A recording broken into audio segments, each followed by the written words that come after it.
So hi Makaye. Hi, Sachin. How are you doing? Yeah, I'm doing good. I'm doing great. Yeah, we're having a rainy December here in South Africa. Oh, I see. Is it rainy there? Yeah, it is. It is actually. We have a little bit of sun there and there, but yeah, Does it snow there in South Africa? really, Oh, okay. sometimes in some part of the country, yes, it does. Okay. Nice. Yeah, Nice. yeah. So, I would like to focus more on what we discussed last week. Because they were quite interesting topic that we discussed, which was building confidence and strong beliefs. So the thing that interests me a lot is that you mentioned few pointers that I was able to take home with with me. You said that we must learn, in order for us to have strong beliefs, to to focus on our achievements. In other words, to know what is it that we are good at. That boosts our confidence and also have access to a strong belief. Um, and also, you mentioned that the role models that we admire the most, there must be people that we follow and read about more often. And the things that we say we like must be things that we are in line with our actions. Because many a times you find out that we say we want to be this, but we are acting in a certain way. So, in this today's topic on rewiring belief section, I'd like you to take me through deeply how can we really define habits? How is it formed? You know. Wow. Yeah, that's really a good question. So, how do you define a habit? Um, we can say that you have a habit if you just follow it regularly. You have a specific routine. So for example, every morning you wake up and you go to kitchen, have a coffee, and often, if you cannot, that's a routine that you follow. So habits are routines. And how are they formed? How does a routine or a habit formed? So, you know, actually, habit has a three um, loop. So Okay. in the first stage of the habit, there is always something that triggers us to behave in a certain ways. So Mm-hmm. at a triggering point, otherwise a cue, you can call it a cue. For Yeah. example, it could be, just take an example of a smoking habit. Okay, so you smoke either when someone else smokes or when you are among your friends, or when you're lonely, when you're having a stressful situation, you smoke, because that situation is the cue, that situation is the trigger that pulls you, that pushes you to behave in certain ways. So there is Yeah. a cue in the first stage. And so once we see this cue, once we see the cue, then we that cue triggers us to behave. So the second is that behavior, that routine, that habits itself, the thing that we do. So in this case, smoking, that habit is the second stage of the habit loop. So you take the cigarettes and smoke it, so that's routine. So in the third stage, you get something from the habit, you do it, you just go through that particular habit because you get something from it. Here in this case, you either get a relief, or you get Of some my thing. pleasant experience, you're having a nice time with your friends, so you just, so it's that feeling that you get, that pushes you to do that again and again. So this habit has these three three stages. Now, apart from having these three stages, the habit has also one more thing that actually contribute to going after this habit repeatedly again and again, even though you don't want to do it, which is the craving for that particular habit, the craving to smoke. There is a craving. So what happens is, when you see the trigger, when you see the cue, your brain produces it produces this hormone called dopamine. So dopamine actually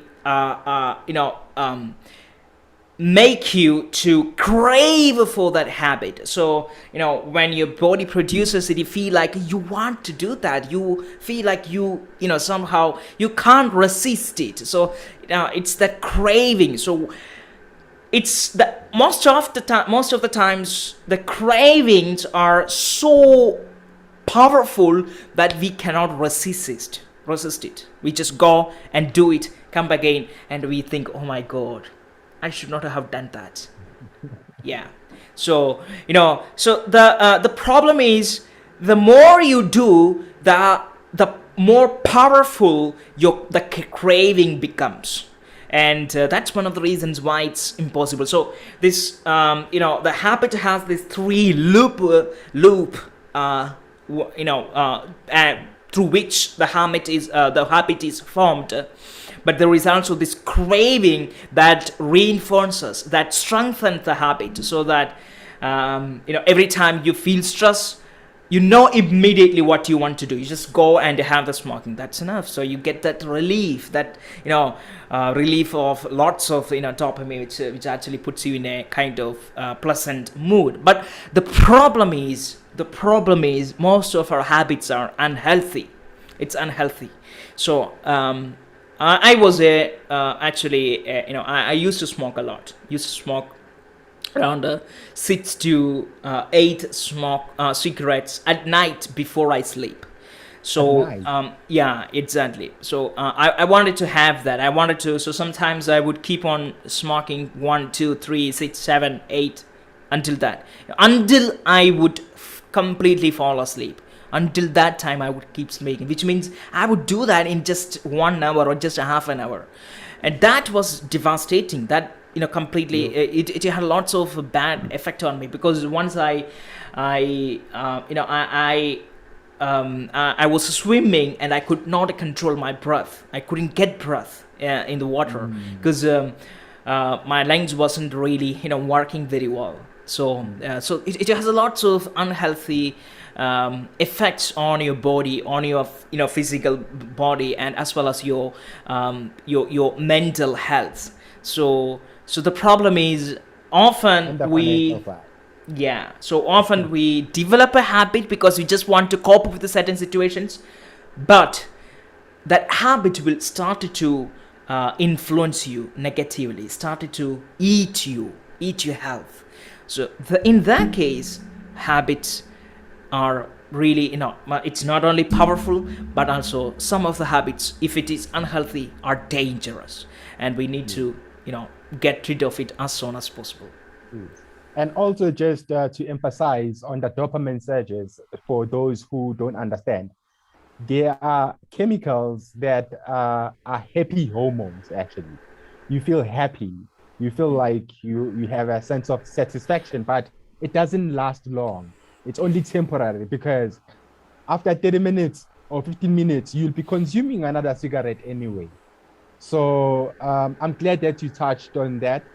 The triggers are important, that we know our triggers, what are they, that makes us to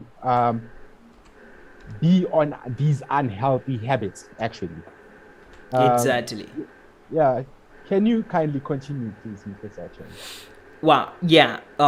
So it's kind of, so as you said, dopamine is it's not exactly the happy hormone, but it is the hormone that actually put you in a position where you want to do something more and more and more. In fact, dopamines are really great because that's one of the reasons why you have this curiosity to do something more.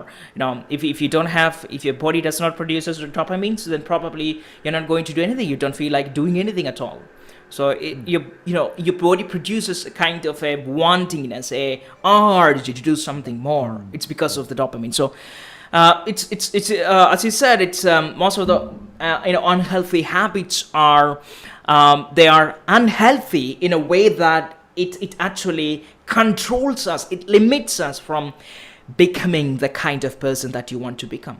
It limits us from achieving the dreams that we want to achieve. So just imagine you want to wake up early in the morning and start to work on your project, but every time when you wake up, you go to your bathrooms or you go to your toilet and you have a smoke and you come back and you feel not really want to do your work and you sleep sometimes.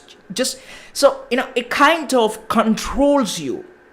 When it begins to control you, and that's really unhealthy if it begins to control you.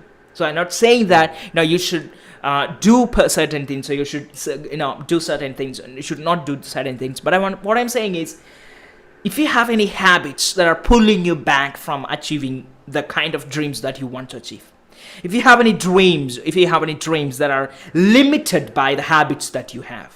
So it could be just oversleeping or overeating or just biting your nails or just lying to yourself or to others, or just having the kind of relationship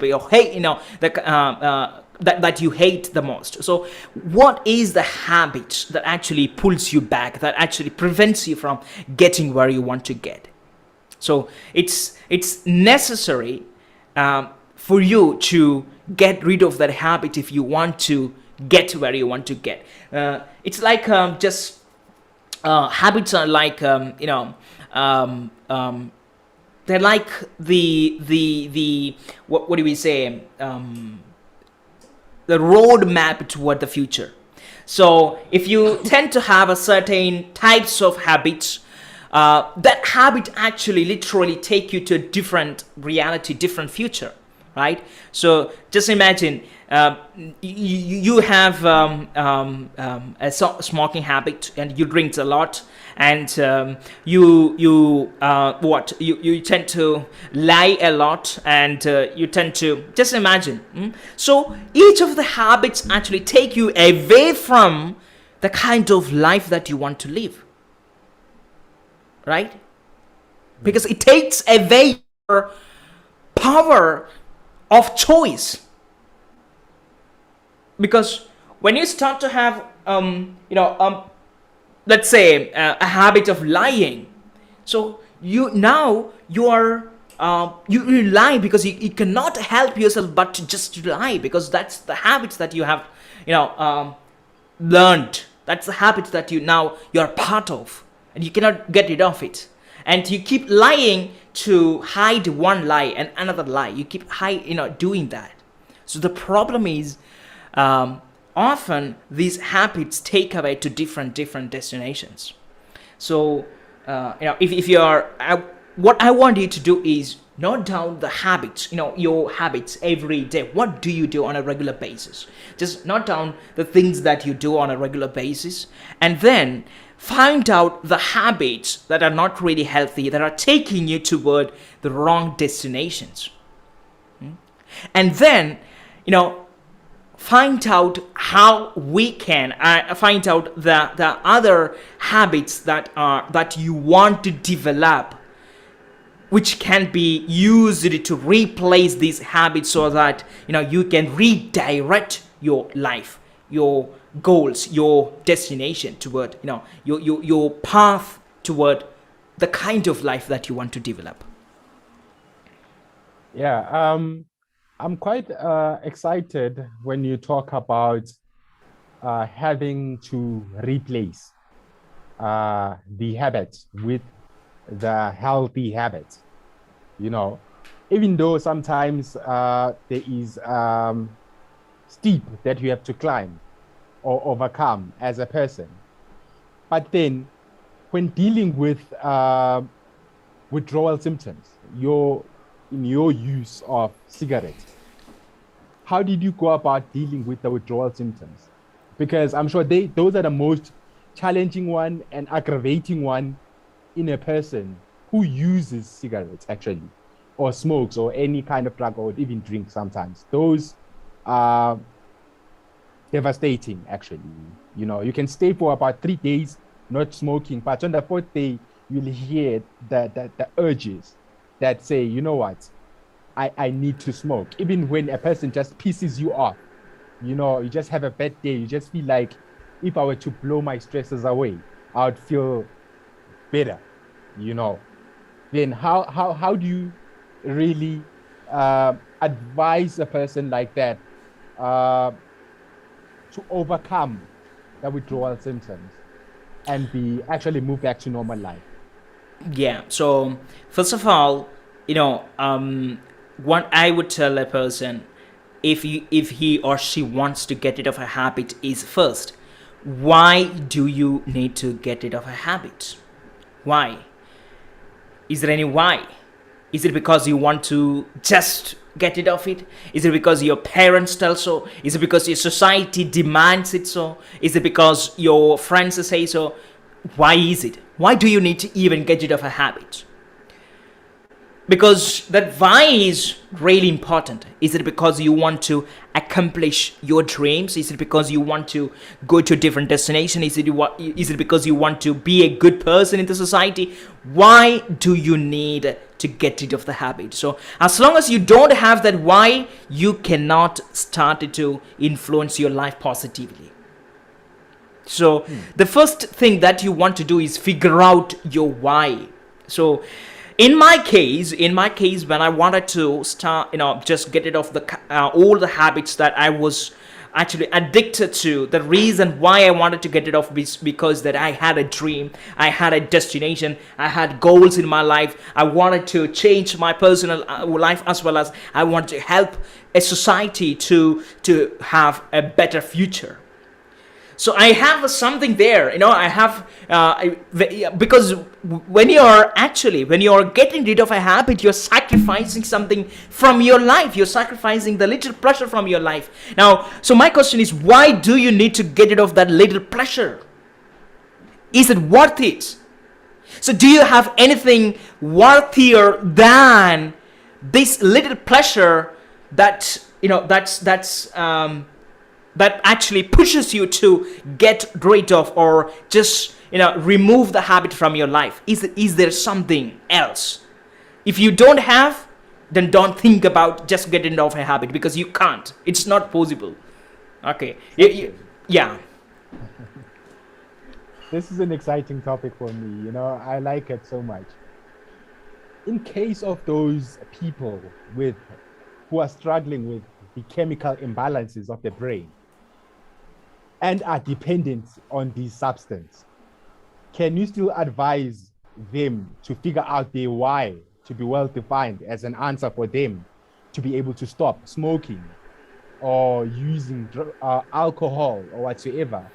Would that be still applicable enough to them? Yes. No. No. It's not enough. It's not enough. Why? Once you find out why, there are certain steps that you need to follow.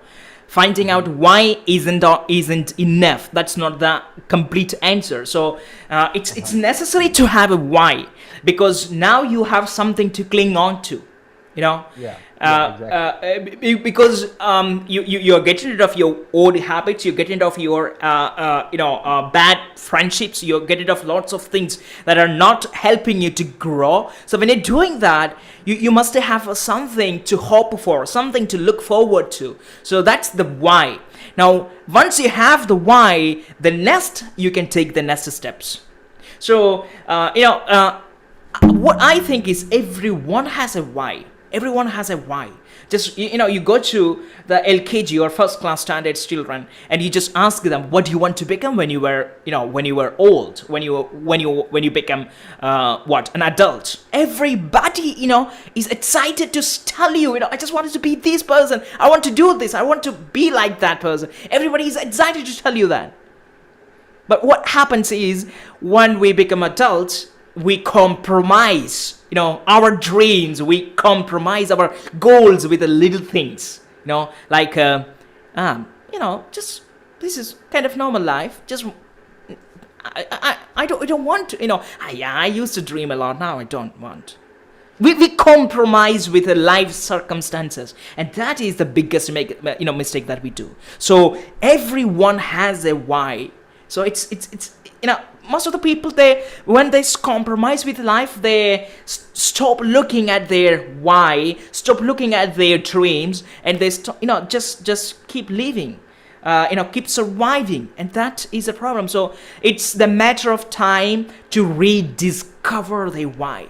It's a matter of time to to look at themselves and just reinvent.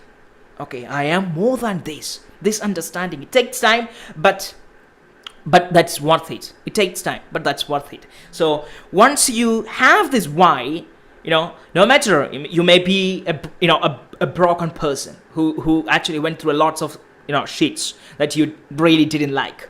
I went through such problems. I was both emotionally, mentally, physically abused. I had to go through a lot of stuff before I started my life toward a better destination. So for me it was difficult, but what I did, it was I always had these dreams in my heart. In fact, my dreams, my that the vision that I had, that was the one thing that actually kept me alive, kept me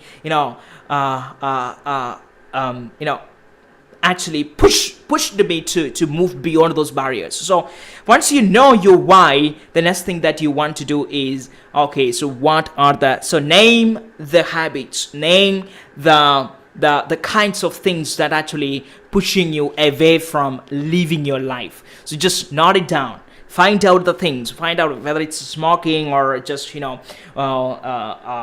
is it? Is it watching porn, or just whatever that are actually distracting you, having making you to be a slave to a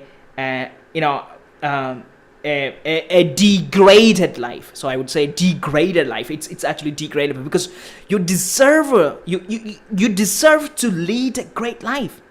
You deserve that, right?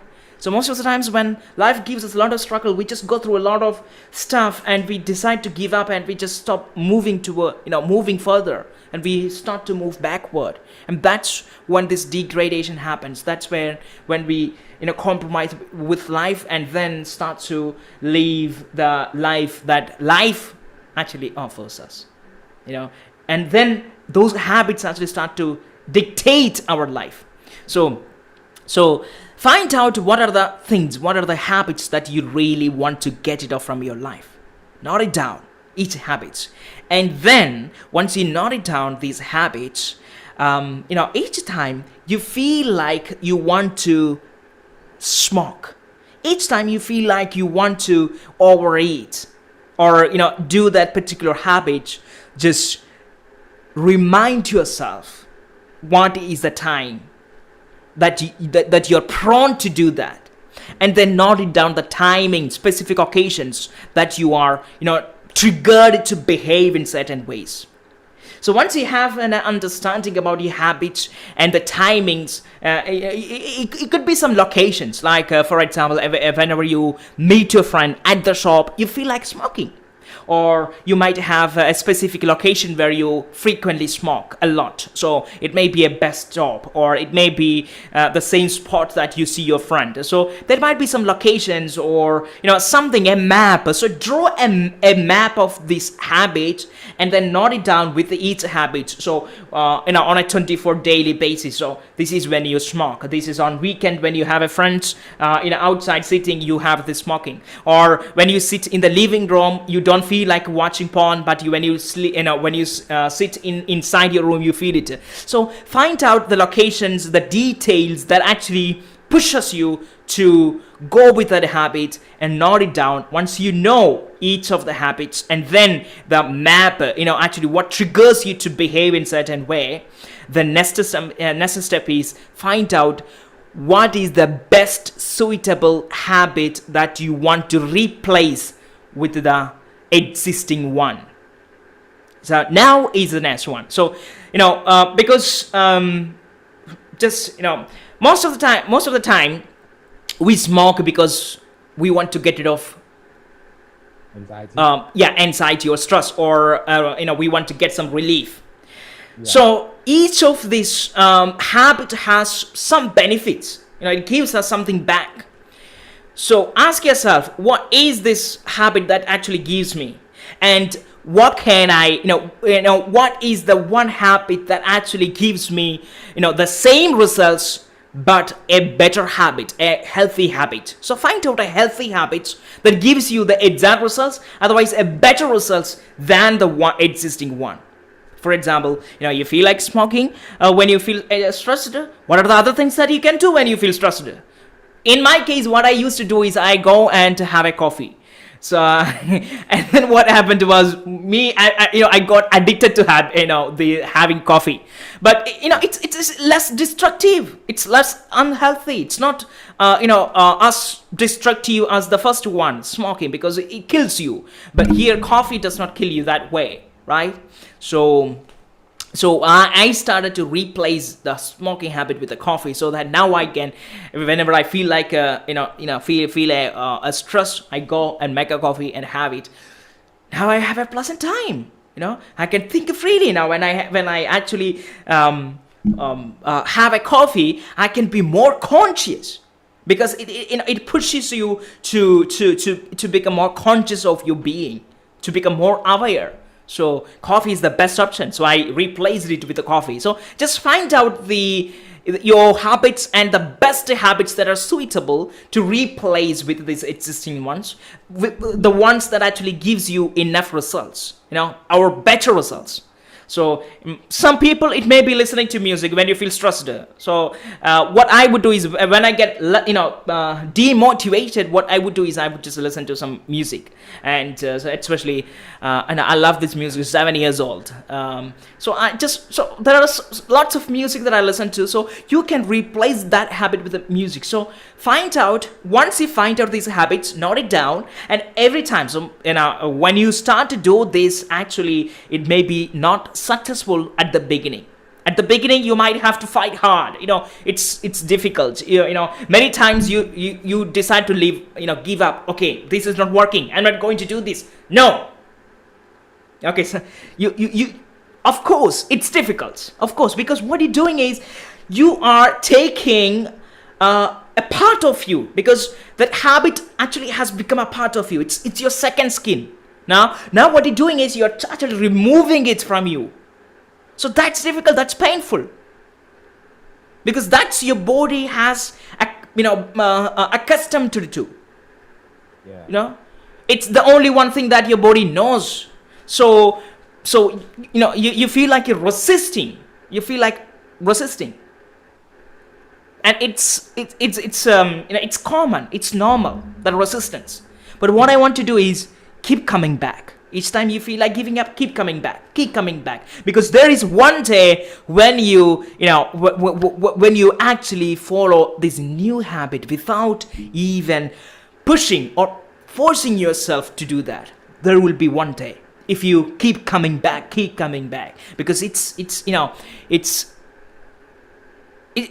not actually, it's that journey that we take, it's that life, it's that growth that we it's that growth that we get when we go through a particular change. That this transformation not only help you to to rewire your habit, but also it helps you to learn more about yourself. It helps you to become more strengthened. It helps you to become more stronger person, a bolder person, a person who believes in yourself. Because when you actually defeat a habit, what I felt really kind of it's not an excitement. I felt joyful, real happiness, because now I was able to take my life from the point A to point B and point C, D. So I'm moving to the right destination, to the right point. I'm moving toward that. So that kind of realization gave me lots of strength. It improved my confidence. it improved my own, self-esteem. The kind of image that I had about myself was completely changed because, because I took the chance when I had one. So the one thing that I want to say is, now is the chance, now is the time, now is your choice. You can always to choose, because now once you know how to do something, there you have a choice. If you don't know how to do it, you don't have a choice, because you don't know whether that life exists or not. But now you have a choice, because you know the two paths, and rest lies with you. The rest lies with you. Exactly. Yeah. So Exactly. so my question is, are you willing to give up your little pleasures? Are you willing to give up your little comforting things in order to live the life that you truly want to live? Are you willing to give up? And do you have the why to lead such a life? If you don't have, then it's always difficult, and it's Wow. always a no. you know you can't move further. But if you are willing to bear that pain, you also deserve to live your dream, live your, the kind of life that you have always dreamed. It's always there, it's there, but it's actually lies in your ability to choose the right options, and now you have it. Beautiful, Sachin. I'm so excited. I'm so happy about this episode that we just had just now. Um, having to be mindful of the routines that we take as individuals, the triggers, things that trigger us in our routine to use these unhealthy habits that actually are quite detrimental to our health. And lastly, the importance of having a strong why, because I'm a strong believer of a saying that says, those who know their why can be almost anyhow. So if that why is strong enough, it ties you and be able to accomplish whatever you desire. And I've seen that you are correct when you say that